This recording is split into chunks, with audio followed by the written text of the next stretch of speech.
Greetings, fellow armchair Imagineers. Tiki here. And Blue Dragon 5. Jacob Wild, too.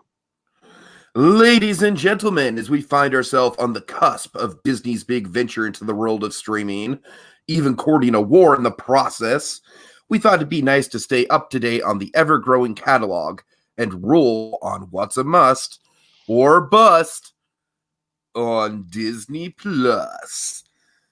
And today, we're going to break down the episode that has swept the internet and that everyone is talking about. The Jeff Goldblum RV episode. Oh my God. No, I'm just kidding.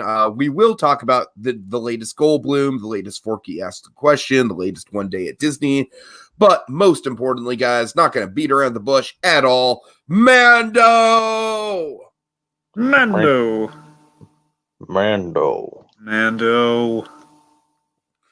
All right, so yeah, Taika Waititi just comes out, he's like, basically like he has a hold my beer moment of like, oh, you think this show's good now?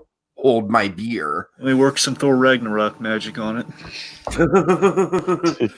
So, I mean, this episode, what is there to say? It's just complete awesomeness from beginning to end. I mean, I'm not even huge into like, action or anything like that, but this, just the way that all this came together from from Moff Gideon's point of view, from the standoff of it all, into how it all resolved itself, and the Baby Yoda stuff at the end. It's just this was like a perfect episode. Honestly, the only thing with this season that I kind of have to nitpick about at all is that I really wish it didn't take us this long to get to the ensemble part of this show, because I really do think, as good as some of the standalone episodes were with just Mando and Baby Yoda, looking at you, episode 2, man, I just think that the Mando, Cara Dune, Grief Karga, and Baby Yoda foursome is just to die for. I mean, they're just like an excellent Star Wars foursome. Come on, baby, do the hand wavy thing, baby. He's like, yeah. He did the hand thing, just not the magic part. All right, so guys, obviously, like I still think that, frankly, episode 5 is some bullshit.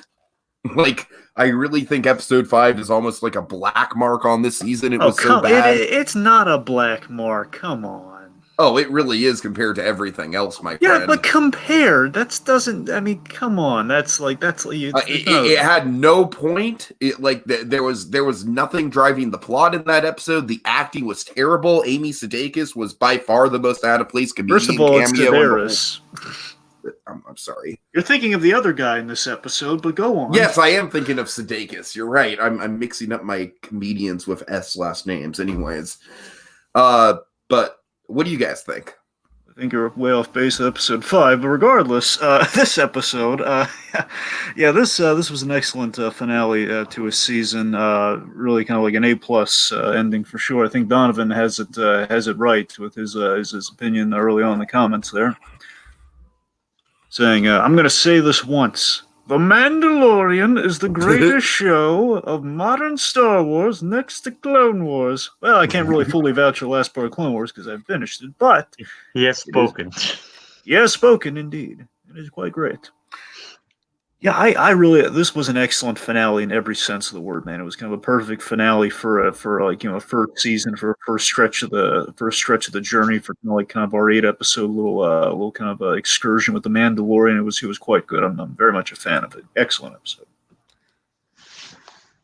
Jacob? Oh, look, I mean, what can I say that you guys haven't said already? This is like episode just like basically brought the entire season together in a neat little bow, injected a bit of everything that we've come to know and love. It even added a bit more humor than normal into it. The funny thing is, it never really even felt forced or out of place. Just basically a little slice of Mandalorian that wrapped up everything nicely and a whiz-bang experience. Hoping that leaves you wanting more. Yeah. All right, Inhuman Quake also joins us in the comments. He says, Disney Plus saved Star Wars. Yeah, and you get, as far as to say this with Mandalorian, Mandalorian, it really seems, some people have very pointed opinions about Star Wars these days. Now, we won't come down on that one quite so, but let me put it this way. I think the Mandalorian really does kind of strike close as to what kind of Star Wars was, where other people are of differing opinions. Where when we're trying to recapture the lightning in a bottle, like this is kind of in the Rogue One space, but kind of more original than that. Like Rogue One, obviously, it fits into a very specific niche of okay, well, we know exactly where the story's going.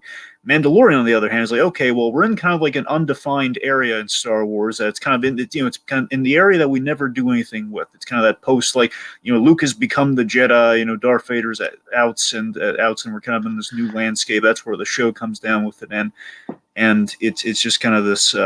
It just feels like close to what Star Wars is at the end of the day, where it's it's kind of like it's a genre piece, and it is. It's a great genre piece in terms of the Western. Yeah, for sure. It kind of lived up to the promise of Star Wars being sort of like this toy box that you can apply any genre to. And I think Rogue One did it good with the war movie element. Rogue One was a pretty solid war movie within the Star Wars canon. But this is an even better Western, man. I mean, oh my God. And you know what? I will say that even the weaker episodes of this show did kind of adhere to the Western quality. Like episode 5 was probably one of the more Western themed episodes. I'll give it that. Yep. So I just really didn't like the acting in episode 5. That's what it comes down to for me. And Donovan also agrees with me about episode 5. I just think you hate Bobby Cannavale's son. That's what I really think it is. I do hate Bobby Cannavale's son as an actor. I really thought his performance was quite bad. What do you want me to tell you? Poor Jake Cannavale, if he's just listening to this, he's saying, "What? I thought I did a good job. What's his problem?" He was like if we got someone to play a younger version of Alden Ehrenreich's Han Solo. That was what his performance was like. All right, while you're crushing Jake Cannavale's dreams, Jacob, thoughts? That's on just in anything, Jacob. Anything you like to bring up? That ending, though. Yes, the ending. Oh my God. Okay. Obvious spoilers, guys. Obvious spoilers here. The dark saber is back. Yeah, so apparently this is a big deal. I think the Clone Wars Jacob, fans... can you explain the dark saber? I know that probably Inhuman Quake and Donovan watching know what it is, but okay, like it was. I can't say about its appearance in Rebels, but I do know about it. Briefly in the Clone Wars. Like during this, there was an arc there's arcs spanning several episodes regarding a Mandalorian warrior by the name of Pre Vizsla, and Darth Maul. And one of the weapons that Pre Vizsla used was something that had been passed down through his generations, was the dark saber. So it's historically a Mandalorian weapon. Yeah, it's a big deal. Yes, and here's another funny thing. In the Clone Wars TV series, Pre Vizsla was actually voiced by Jon Favreau.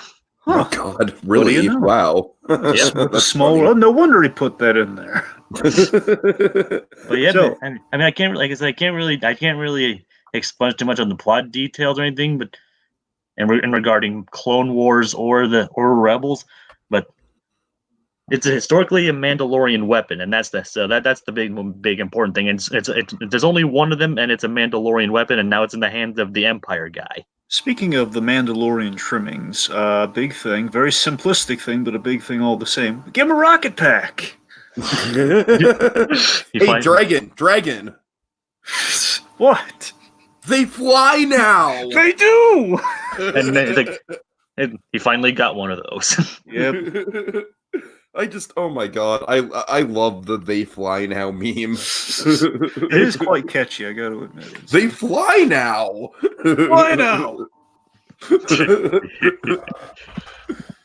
Oh Yep. god. Yeah, of Seriously, course, the everybody- Rocket Pack versus the TIE Fighter, that's an awesome showdown. Again, because I think Waititi was the perfect guy to direct that, given all kind of like the ship shenanigans that we saw in Ragnarok, like people flying, like Thor and Valkyrie just jumping on ships while they're in motion. Kind of the perfect guy to direct that sequence. And Mando and Cara Dune definitely have kind of a Thor Valkyrie dynamic. They do. And those two stormtroopers at the beginning are just talking.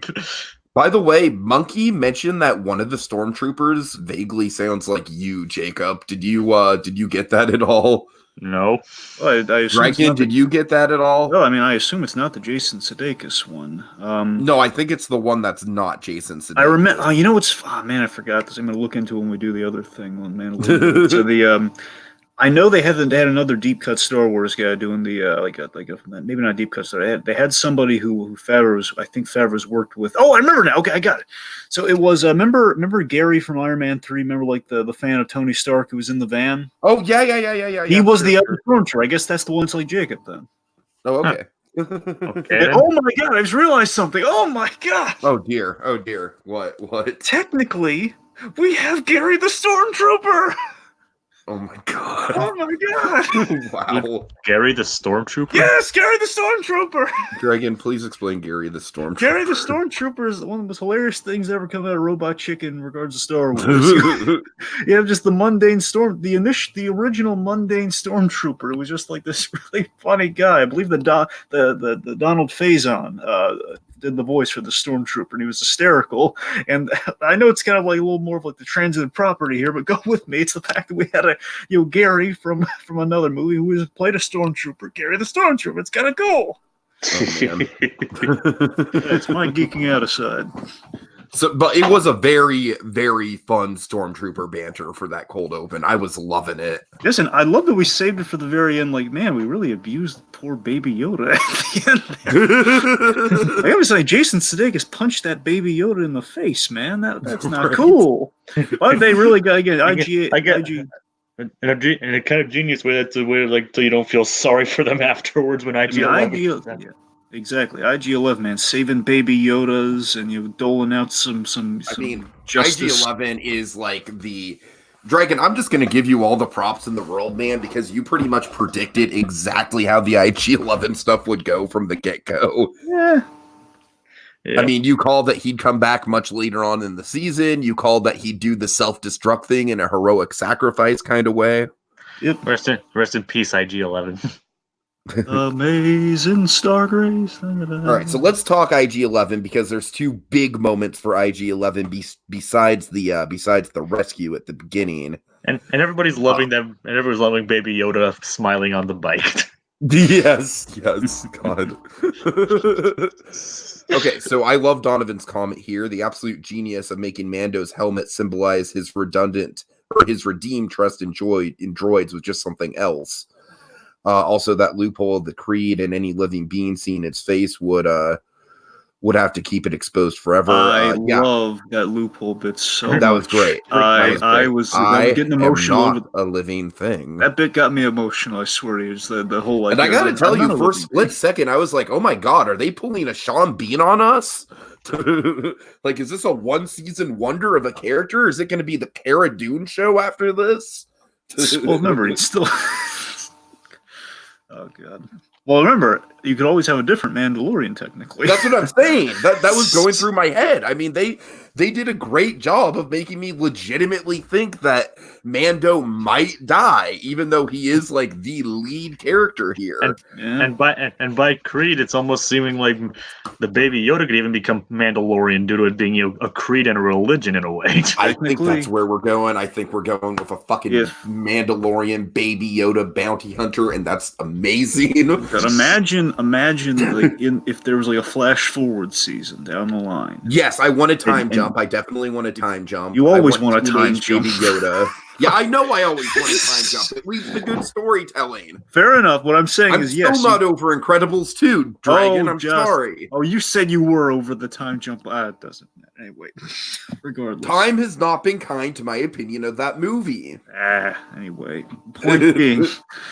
basically, we have the Yoda who's a Mandalorian. It'd be very interesting. I do wonder how the ear thing would work, though. I wonder if they're going to have holes in the thing, or if you would just have him like kind of curled down. I don't know. Yeah. I wonder if it was like a modified Mando helmet where he had like the ears poking out of it, like little Oh, holes in that'd there. be amazing. Maybe not holes, but like little pieces of it cut. So basically, you just slip it on. They have like the ears kind of popping out. And I just had this thought: considering this species' potential with the Force and becoming a Mandalorian, what if he gets the dark saber? Ooh. Again, I don't know much about the dark saber, What so if they're it's really setting cool looking. Baby Yoda up to be like the villain of like a 6-season arc? Wouldn't that be crazy? Well, again, we still don't know the origins of Baby Yoda, so it's entirely possible. And what if Gideon is like used to? Like, some people are saying that Gideon could have once been a Mandalorian. I think that's also very possible. I have one thing to speculate about Moff Gideon, aside from him being awesome, as Monkey said earlier. Again, the wonderful Giancarlo Esposito doing a great job, as he tends to do. Hold that thought. I'm sorry, just Monkey has a couple funny Baby Yoda comments. Warm I can bring you, or cold I can bring you. And then teenage Yoda playing a video game the whole time, except when he makes the Stormbreaker. God. Of course, would chess be the equivalent to teenage Yoda playing the video game? Would he just be hooked on the hollow chess?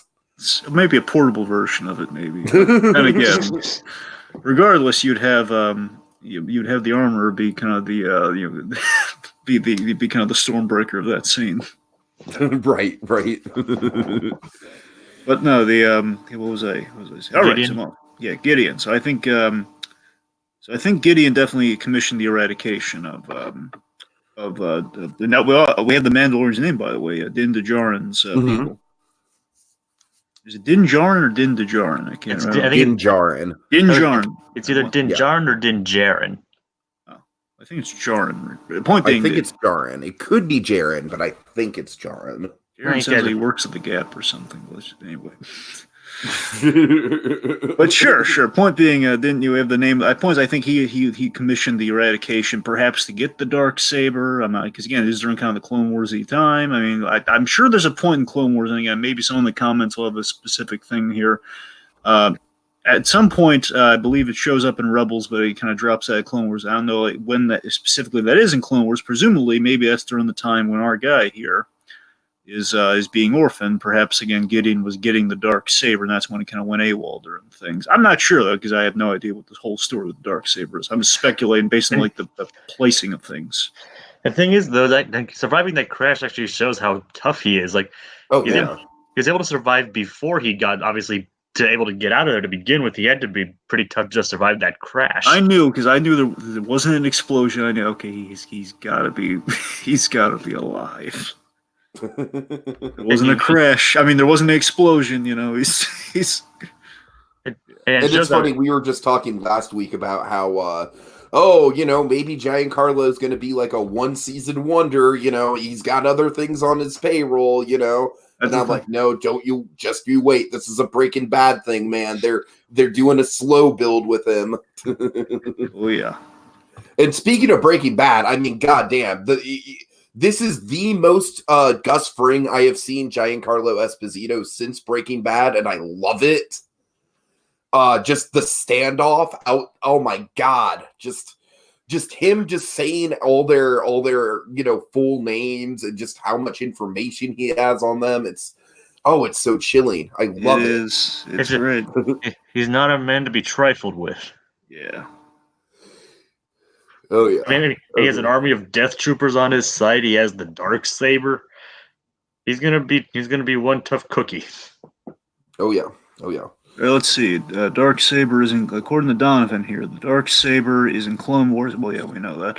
Gideon was way after Clone Wars, but somewhere after Rebels. Okay, that's interesting. So I guess maybe we shouldn't. Okay, maybe my theory is kind of out down the tubes here. The light theory, regardless. Okay, Monkey says, let's see the child voiced by Bryan Cranston. No. But not that he couldn't do it. I would love a Bryan Cranston supporting character in this show, though. How amazing would that be? Well, I'd love that. Just anything. Just have him be the bartender. Well, I mean, he does that stuff all the time anyway, so might as well give it to Cranston. He wants to show up. He wants to play with his old buddy Giancarlo. Let him show up a little. Okay. So just going through some of the other comments here. Inhuman Quake says Deborah Chow episodes I love. I can't wait for her Obi-Wan show. And Inhuman Quake, yeah, I definitely agree with you. I think outside of like the obvious, like, you know, Taika Waititi is on another level, but outside of Waititi, I think she was clearly the director standout for this season. I think like Rick and Dave also did a good job. Well, Dave did a good job on the pilot. I don't come on. I don't want to poo-poo him about episode 5, but I really didn't like episode 5 at all. So, sorry. Rick Famuyiwa did episode 2 and 5. Did episode 2 and 6. Oh no, he's also very good. That's also you're and right. Dave Filoni and Dave Filoni's like directed very well in both episode 1 and 5. So, okay, guys, I think I can actually get behind this. Bryan Cranston is a Gungan. I'm not even joking here because I've long since wanted to see a badass Gungan. Well, if anyone could bring legitimacy to the Gungan. That's what I'm saying, man. That's what I'm saying. Like, I want to see a badass, hardened, like Han Solo style Gungan. That actually gets me excited thinking about it. Do you think they go as far as, again, if one day we do have a reemergence of Boba Fett, do you think they have Cranston do the voice? Do you think? No, I don't think they go as far as to have just because I think if they want to do Cranston, they want to have him in something where he can actually show his face. Well, then again, I mean, Cranston's done he's done voice work obviously many times, but I mean that's a fair point. Yeah, you would. I think either way, because again, we've had some really clever. Again, we had the voice of Sudeikis. We've had voices here and there. I don't know. We had people caked in makeup. I don't think they're really. Who would be a good Boba Fett? Well, I would have said Benicio del Toro, but that ship sailed. Yeah. I would say Pedro Pascal, but obviously that didn't work out either. Cranston and Lithgow is a Gungan duo. I mean, look, Lithgow's great for anything as well. Okay, this is interesting. They said today for season 4 that more established characters from the movies will be a part of season 2. I did see one thing teased specifically for season 2. We're going to see one of Jabba's guards, one of the pig guards, the green pig guys. Yeah. So now I don't know. I would love to see the Hutts just in general. The Hutts fascinate me. I want, of course, for the Obi-Wan show, that's where I really want the Hutts to come into play. But because again, we're on Tatooine for that show, so why not? But again, there are Hutts in other reaches of the galaxies. Like it's Crime Family. Yeah. You have like Zero the Hutt. You have like all sorts. The point being, you have these Hutts. Regardless, it would be great connective tissue if you had a Hutt there. And we kind of saw maybe the beginnings, or like maybe not the beginnings, because we're operating since Phantom Menace technically, or earlier, right? Yeah. Well, it can't be Jabba the Hutt. What's one? No, we can't. We know it can't be Jabba the Hutt, but like Dragon's saying, there's a lot of other Hutts out there. I know. I was just saying, in fact, it can't be Jabba the Hutt because he's dead. But it'd be interesting to see like how the Hutts have survived since Jabba's death. That's what I'm saying. Yeah, we can check in on him. I'm saying we like I've always dreamed of like a Godfather Part 2 situation with Zero the Hutt. Certainly, that's what I'm saying. Like, imagine if we did like that. Exactly. Yeah. But less annoying. Yes. Precisely, Tiki. It's like, what if we had like kind of a Godfather effect? Hutt. It's the Huttsburn. Sorry. What if we had a connective Godfather-like tissue with the Hutts, and now we saw like almost like a Godfather Part 1, Part 2 thing where we have. I am pretty sure I've actually pitched this concept on a Disney debate, Dragon, so I am all there with you. Where like in Obi-Wan we have more of like your classic kind of like the formation, like kind of your Vito core, like kind of the Vito and the flashbacks in Godfather Part 2, and then we have kind of the aftermath, the kind of like Jabba did have a son. Yeah, and both he saw Jabba's son growing up, taking over the business, like Michael Corleone in Mandalorian, and operating in different sects of the galaxy, perhaps. Yep. Wanting to make the operation more legitimate, but going down shadier paths than his father could ever dream of in the process. Sure, maybe a little bit more of a more put together Hut. I don't know. And I could touch upon a different genre, the mafia side of Star Wars. Absolutely. Yes. And I've wanted a Star Wars mob movie for a long time. I think that's honestly one of the genres that Star Wars would fit the most comfortable into, given all the seedy underbelly stuff in Star Wars. Okay, also, with more speculation, according to Dave, he's bringing an animated character to Mando. God, I want it to be Hondo so bad. But also, of course, I'm sure a lot of Ahsoka fans might have ears. I would love Ahsoka. I would love Ahsoka. Ahsoka would be nice. I think Ahsoka is so big of a character that I think they want to save her for a movie. A lot of people want. I've always approved of this casting. Rosario Dawson as Ahsoka. I think. That I could see that. Be really solid. I could see Ahsoka. I think Ahsoka's more likely to turn up on the Obi-Wan show. That's a good call. Yeah, it might. And I honestly think that Hondo is more likely to show up on Mandalorian because Hondo's more connected to like the criminal underbelly. Does anyone know if Ahsoka got killed off in Rebels or not? Because I don't know. I don't know. I believe she's still alive. That's good. Okay, I know that Darth Maul got killed off again in Rebels, which is I buy that. I mean, or at least, from what I understand, in Rebels, she was at least like sent to the Mortis plane or whatever, like the afterlife, but then she was brought back or something. I don't really know for sure, though. Okay, well, the point being, Ahsoka seems to be on the table for whatever they want to do with her. That's kind of the main point. She obviously gets away at the end of 3. Therefore, she's kind of yeah. And Hondo did appear in Rebels, I think, a couple times, at least once. He did. Hondo or Ahsoka, we'll see. I also or someone else. Mind Captain Rex as well. Hey! Technically, the Blorgs appeared in Clone Wars too. If Jon Favreau does Star Tours, or it has a nod to Star Tours, or like the Mando has to go on a Star Tours for a job, I'm gonna lose.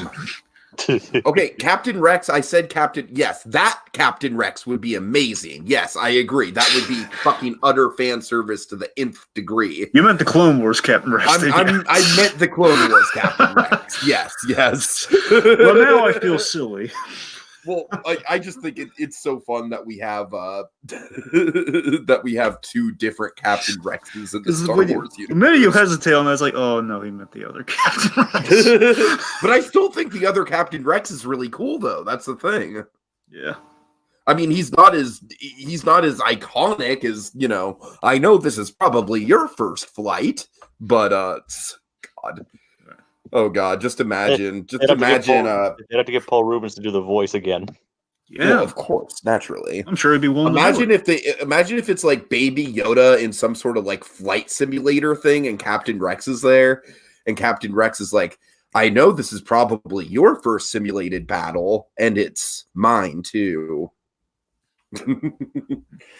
All right. Anyways, sorry guys, I'm just kind of going through the comments here because the comments are a good way to kind of go through the episode. Really cool. The actress who played Cara Dune liked a Mandalorian post I made on Twitter, which I loved. Awesome. Hey, awesome. Gina Carano for the win, folks. Let's see. Okay, here we have to talk about this. I love how from the first episode to episode 8 they kept the self-destruct gag to something more deeper and more emotional to go out on. I think the self-destruct thing might be the most satisfying moment in the entire first season. I mean, it's between that and the helmet removal scene. Like, one of those two are on. So that's the thing. Those two are definitely contenders for that. Sure. And both are Mando and IG-88 or IG-11 moments. Yeah. I just as soon as I realized what was happening, as soon as IG goes out with all the stormtroopers, I just like, oh yes. Oh yes, this is perfect. This is the perfect way to tie off that Chekhov's gun. It's a shame it's a shame he's gone though. It's a shame, but I think it's a perfect one-off, one season character. That means that both him and Queel are both gone. Yeah, this show doesn't pull punches with killing characters, but I kind of respect that. Well, I mean, let's not be hasty here. I mean, I'm sure we could do something like, we saw, rebuild another IG unit with his personality. No. I mean, like, maybe there was like some scene we didn't see where he went onto a ship and we thought he blew up, but he actually didn't. Oh God. Dragon, welcome to the Walking Dead dumpster fiasco. That's what that shit was right there. All right. Let's see. So we hit on all that. I think we're pretty much kind of hit on most everything. Don't worry, folks. You want to talk more Mandalorian? You'll have the opportunity to later next week with us.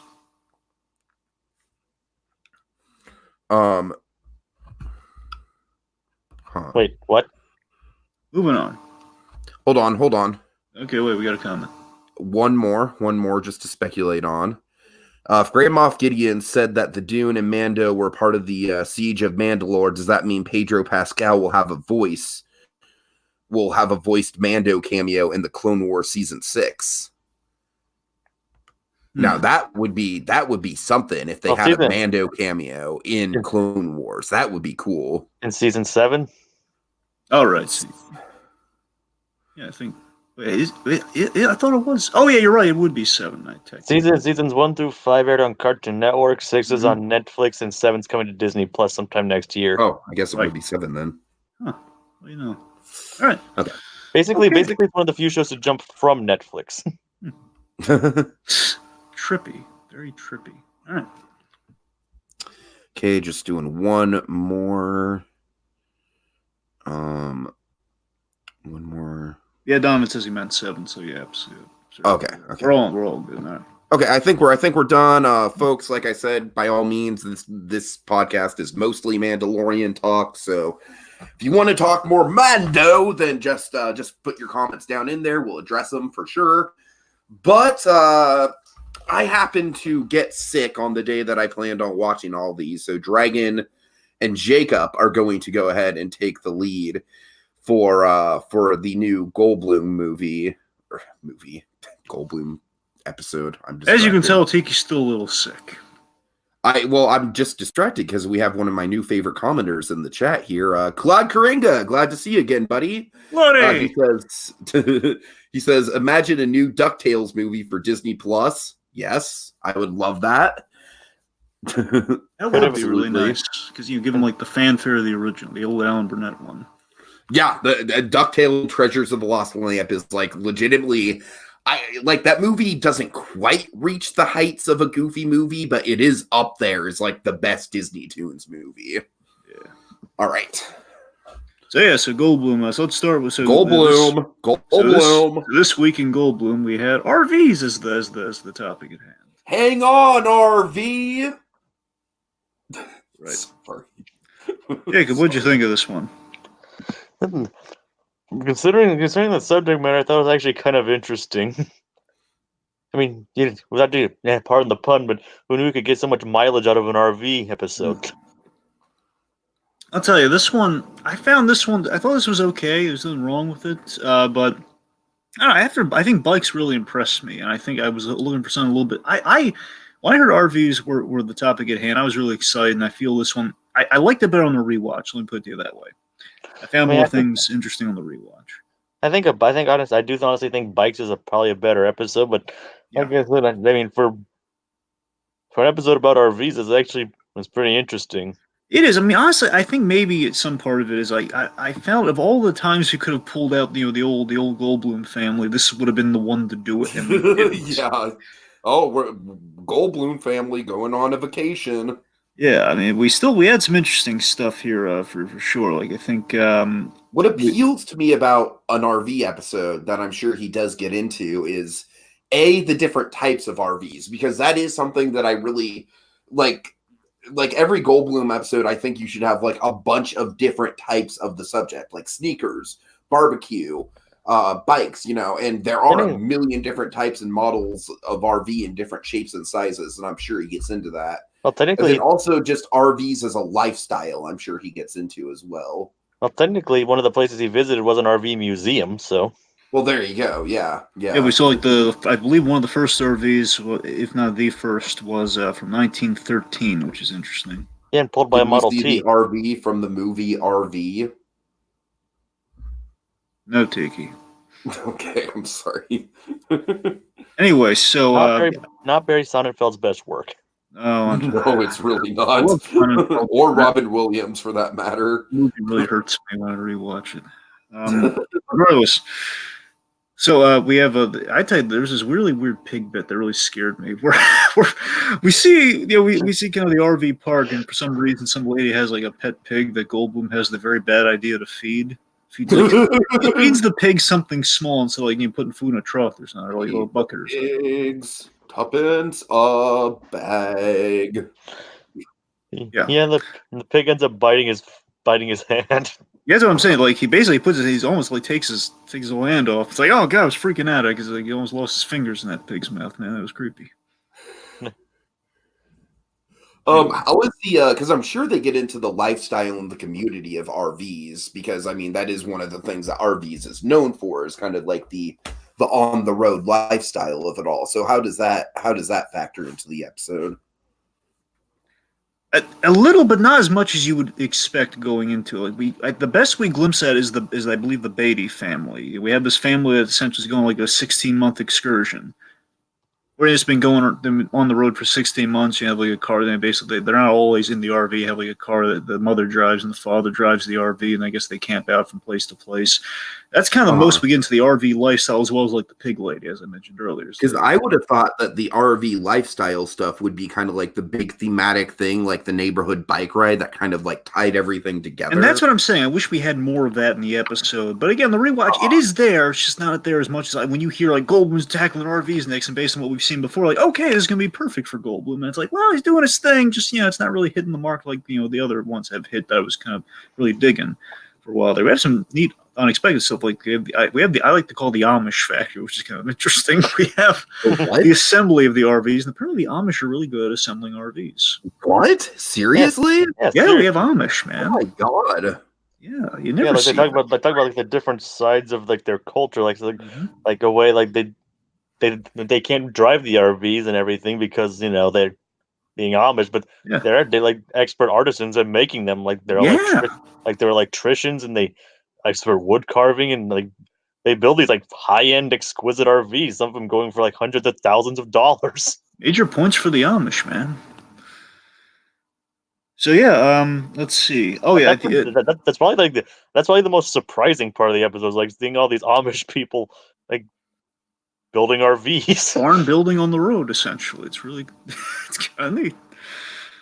I get two things I got left here. Goldblum has this one bit that really just kind of, I think it's like a joke that just, you can see, as Johnny Carson would put it, you can see the flies buzzing off that joke. And it's like one of the moments where, oh man, Goldblum's charm isn't quite hitting in this moment here, where we have Staple Man.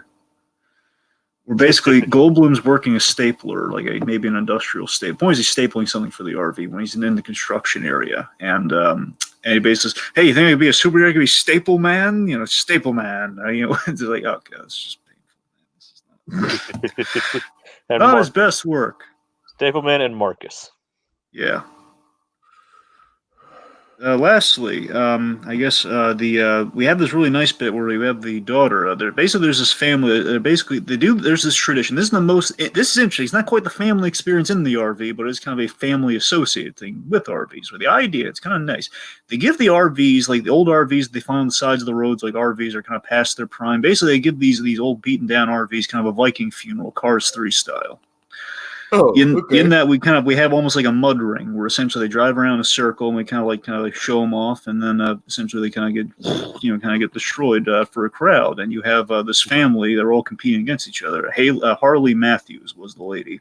Goldblum interviewed her, and she ended up winning, and she'd never won before. She went up against her family, and it was like a little victory part. Like, yeah, she won. That's kind of nice. Nice. Seeing these RVs crash into each other was quite an interesting experience, to say the least. Yeah. Okay, did we get any sort of like big tricked out like Pimp My Ride style RVs? The most they do is like they show them like in the building of one that's like, as I mentioned, is like over $700,000. But they did actually show like one. And it wasn't exactly pimped out, but they showed the interior of like a very high end one, like with like retracting seats in it and everything. It was really neat. Nice. I think there's a vague Lost World nod in this, but basically couldn't. I think what happened is Goldblum couldn't clear the footage from the Lost World because Goldblum says so many things happen to him in RVs. Mainly the thing like kind of in a trailer capacity and on the road and stuff. Basically, he's been in RVs before, and most likely in the industry, he's been in RVs. And that implies to me the RV scene from the Lost World, but they couldn't clear the footage. I think it's just sly way. Universal is Disney's clearest big competitor, so that I think they showed footage of Jurassic Park before. I And don't. they're- I don't and they think open- they have. and they openly reference it, so it's not Well, really. yeah, that's what I'm saying. They referenced it, but I'm saying, in Malcolm tattoos. So I think footage is a different ball. I can't recall seeing any footage though.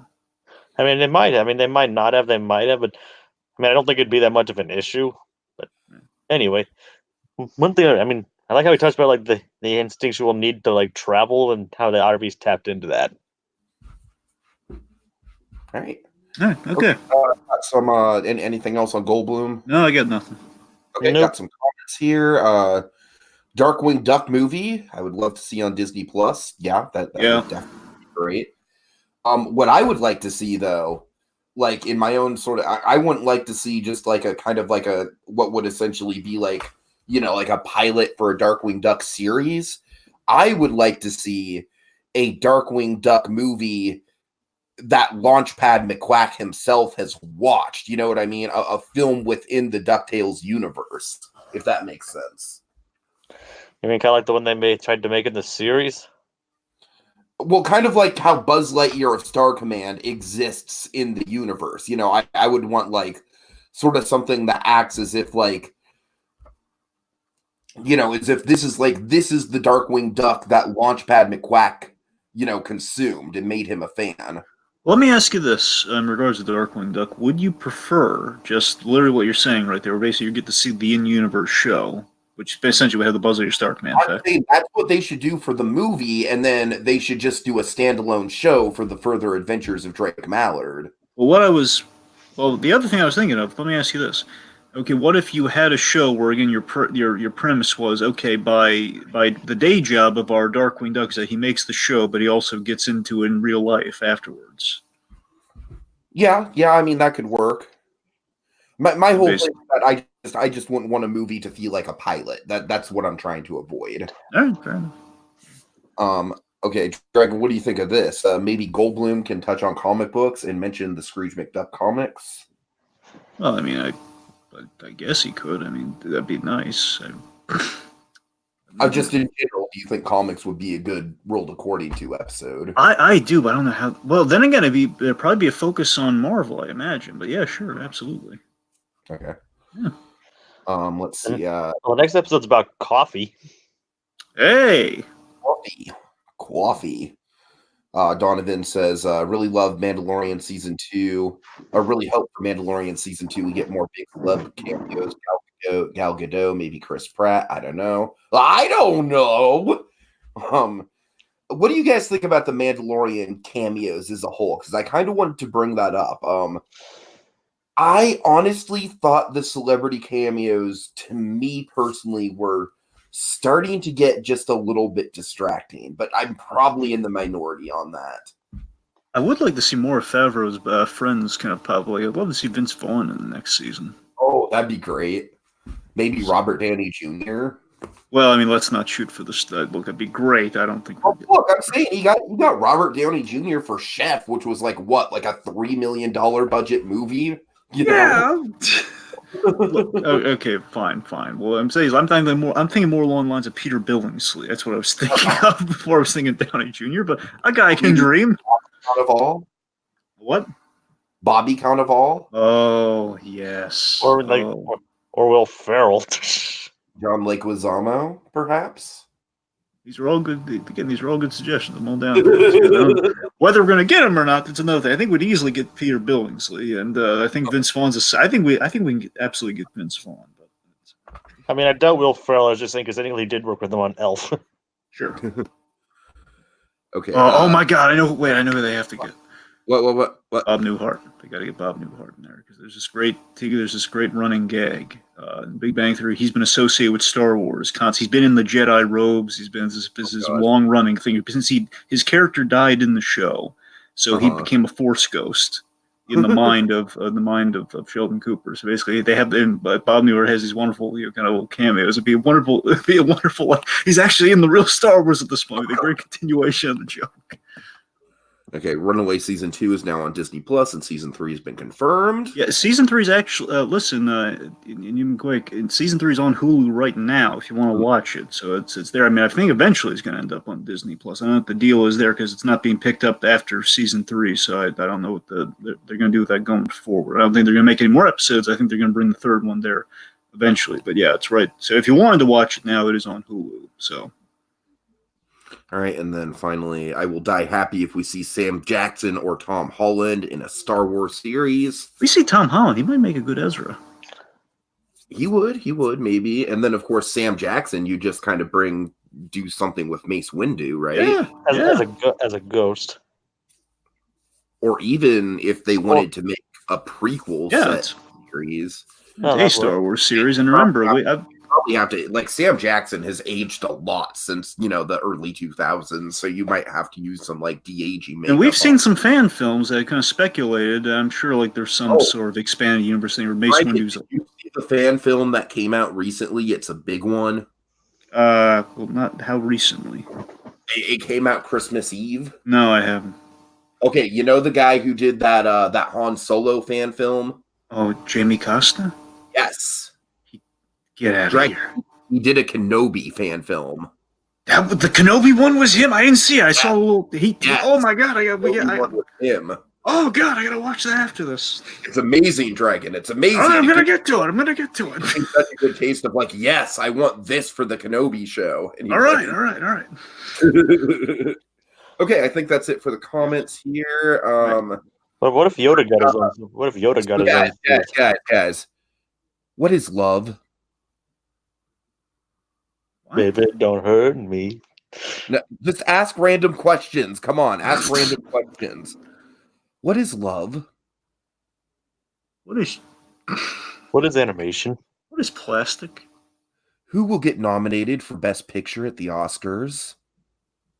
What does Vera Farmiga eat for breakfast? Forky asks a question. I don't know. I don't know. All right, we need to workshop that, but I feel like we have potential there. Well, I thought you got the episode wrong. I said, "What is love?" Because you already did that one. That's what I'm thinking. Like, what? Okay, so Forky asks a question. What?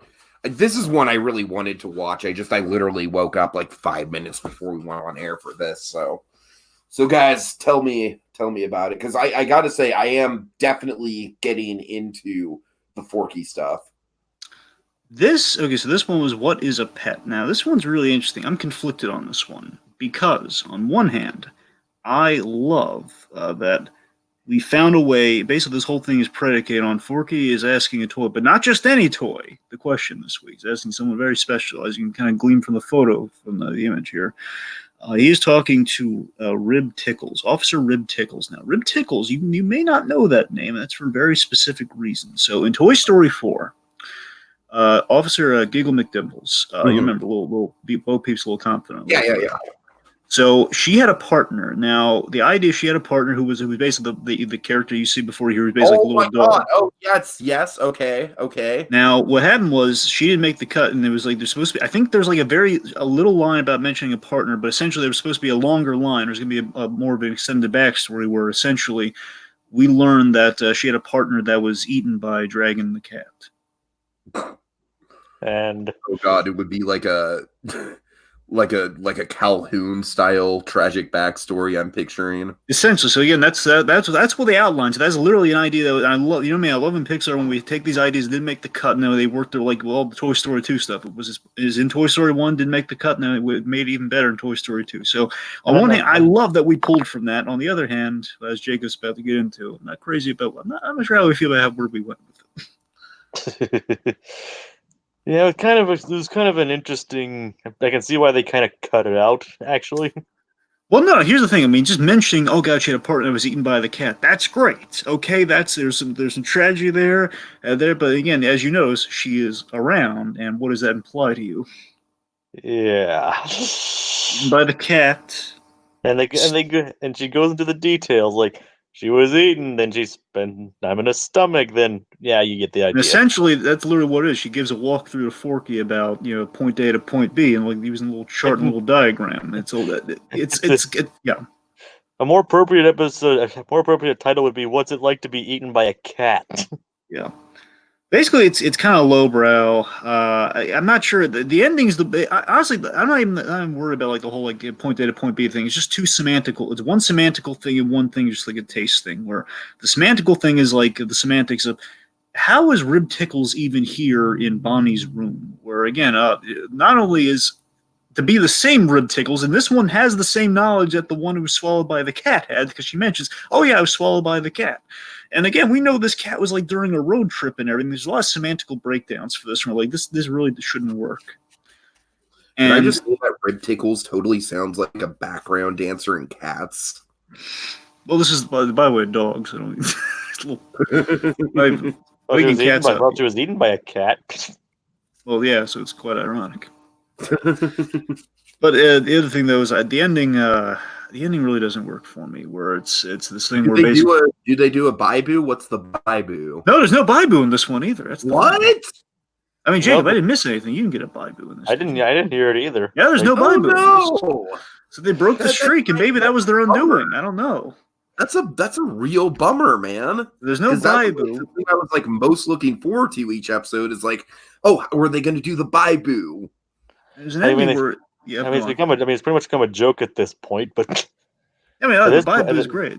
The end of this episode, it's like there's like basically Forky's really the only interesting thing. It's like I'll basically like telling her to tell more, and that part was funny, but and then he's like, "You want to do it again?" Oh, God. So at the end of this harrowing story, where again we learn, oh God, what a harrowing experience, what you got out of it. It's not pleasant what you got out of it. And then Forky says, "Want to do it again?" She says, "Sure." What sense does that make? What? Why would you want to do it again? They do it again. I don't know what they're implying by the ending. Like it's clearly the worst Forky-esque question, which is disappointing because I was really getting into this show. Hopefully it bounces back next week. What I'm saying, again, an ingenious starting place for, hey, we're going to do the Rib Tickles thing, but again, it just breaks down from there on. It's unfortunate. So that's why I'm mixed on, because I love where they pulled from. I just wish they had a better landing on it. At least Forky's enthusiasm and like constantly like begging for the story was funny though. Okay. The story itself was to be desired, but his enthusiasm was. I appreciate his enthusiasm nonetheless. All right, get into the last one here. One Day at Disney. So Kate Wetzel, I believe her name is Kate Wetzel. Essentially, this is a kind of a true Does blue. She work at Wetzel's Pretzels? Oddly, no. Sorry. So Kate here. So Kate is kind of we have a true cast member experience in Kate here. Where Kate, she is a performer in the Finding Nemo stage show. She plays Dory. Okay, I love that stage show, so I should definitely watch this. So she's Dory. Okay, yeah. I'm sure they rotate the cast out, but I have probably seen her on stage because I saw that show like 3 times when I was down there. Well, yeah, like they're talking about like they like briefly touched about the behind the scenes stuff of like how she like had to be how she trained to be a puppeteer and all that. Like the puppeteering in that show is some of the best live puppeteering I've ever seen. I'll say that much. And they showed like how the mechanism worked, like the blinking the eyes and the move, and basically had like how she has to basically work to get the puppet through the trapeze. We see literally how she's jumping through hoops for the job, which is kind of funny. And then the story about how when her family went to Disney World when they were younger. We have this moving story about how like there's this butterfly parade, and essentially this is basically yeah. The thing is, like her mom growing up never really got to go, and when they took her there because she was like suffering from ovarian cancer. Ooh. And so, because her mom was suffering from, but so in her wheelchair, they took her to actually watch the parade. Was it like the electric? What was it called? The Electrosynth Parade, or what was it called? I can't. All I remember is like they had like these butterflies, and essentially they had like the big LED wings that were kind of going off. And that was the whole light show effect, and that kind of touched her, and that was really kind of brightened her up. And that was her big bat crashing through the glass moment, if you will, for the whole cast member thing. It's like she reached out like reached out at her and like touched her shoulder and like gave her a smile and like it basically. Honestly, sounds maybe like it was spectro magic. I don't think that was it. But I don't know. It could have been the electrical parade. Anyways, I'm sorry. Might have been the electrical parade. I don't know. Basically, it said that it touched something in her mother that like a childhood feeling that she never got to experience before. But that's when Wetzel knew that she had to work for Disney one day, basically. Quite nice. All right. Yeah, that's great. And like I said, I can't speak my praise about that Finding Nemo musical enough. I mean, it really is something else the way they do it, and I feel like it's just long enough. It doesn't really need to be any longer than what it is. Are the songs aren't bangers, sure, but I do like Big Blue World. So, and the puppetry is just really on point. All right, let's see. Inhuman Quake says, I can't wait for Monsters at Work and those Chip and Dale new shorts for Disney Plus. Now, I'm looking forward to the Oswald show. What? The Oswald series. Wait, okay. Update me then. Is that happening? An Oswald series? Has that been confirmed? It's at least been reported that it's at least in early development, from what I understand. Man, really exciting. And what about the Chip and Dale shorts? Because I haven't heard about those either. Yeah, those are at least those have been explicitly confirmed. Okay. They're not silent, but like like they Chip and Dale don't speak in them, and they're like these like short 6 minute, short 6 minutes, like 6 minute segments and stuff like that. Cool. All right, guys. Well, I think that'll do it. Dragon, do you want to take the lead on kind of like where we're going next with Plus&Us and also with Mandalorian? Yes, so folks, we might not be back on a weekly basis going forward. Basically, right now there's going to be a bit of a dry spell outside of Goldblum and Forky coming out, and Goldblum will be reaching an end to 12 episodes for its first season. So essentially, what we're probably going to do is either at the end of the Goldblum season, we'll either do a Goldblum specific episode or we're going to have a Pixar short, the last of the Spark shorts. That's coming out early January, I believe, at some point in January. And then at that point, we'll do basically kind of a Pixar-centric thing. We'll either just basically do that and the goal, but we'll either do like sporadically be doing episodes when something big happens, or do a theme thing like an old Goldblum or an old like Pixar with basically the new short and the Forky stuff. So we'll check in, but not as frequently until I imagine the Marvel stuff happens. Basically, once we're in rotation, something big happens on a regular basis, then we'll be back. Well, definitely by the time Falcon Winter Soldier shows up, we'll probably be back on a more week-to-week basis. Until then, though, it might be like I'd imagine it'll probably be maybe 1 or 2 episodes next month. So that's kind of what we're looking at. All right, and then what about Mandalorian, Dragon? Oh yes, Mandalorian. So folks, this Wednesday, this coming Wednesday, we're gonna have a really in-depth, and we're gonna go. Tiki and I are gonna go through a rewatch. We're gonna be really.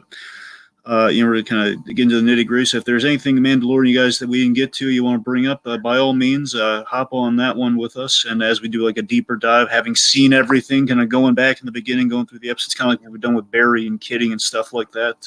It's gonna be a lot of fun. Gonna be really introspective, kind of seeing what the Mandalorian really got right out. So like, this show is really about like, oh my God, look what the Mandalorian did. How neat, how innovative. We get to really kind of do a deep dive into the story kind of aspect of it all, and just kind of how it all plays out. Okay, sounds good. Let's see. Let me just do a glance at the comments here.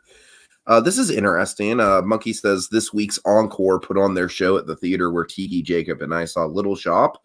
I love that production of Little Shop, as Monkey knows, so that's interesting. Oswald is in development, and Eric Baza is teasing being the voice. I tell you, man, Eric Baza is like he's kind of coming into his own as like kind of like a new Corey Burden type figure with Disney, and I really love it. And then finally, Inhuman Quake says, I hope if Disney Plus picks up Daredevil, it will make it TV 14 as well as Moon Knight. And Inhuman Quake, Dragon and I have said from the beginning when it comes to Daredevil, we don't necessarily need everyone back as much as we would love like a season 4 and everything. But Dragon and I would personally just settle for Charlie Cox as Matt Murdock and Vincent D'Onofrio as Wilson Fisk to be a part of the MCU proper, to show up in the MCU proper. That's what I want out of Daredevil, personally. Yep. Uh-huh. Yeah. Okay, so I guess any other final thoughts from you, gentlemen? Nope. Nope. Okay. All right. Well, thank you guys so much for joining us in the comments. You guys are awesome. Donovan, Monkey, Kalad Karinga, Inhuman Quake. Thank you guys so much. I know I say this all the time now, but you guys are the reason why we still do this. All right. So that'll do it for this week as we holster our remotes till the next installment calls for the draw.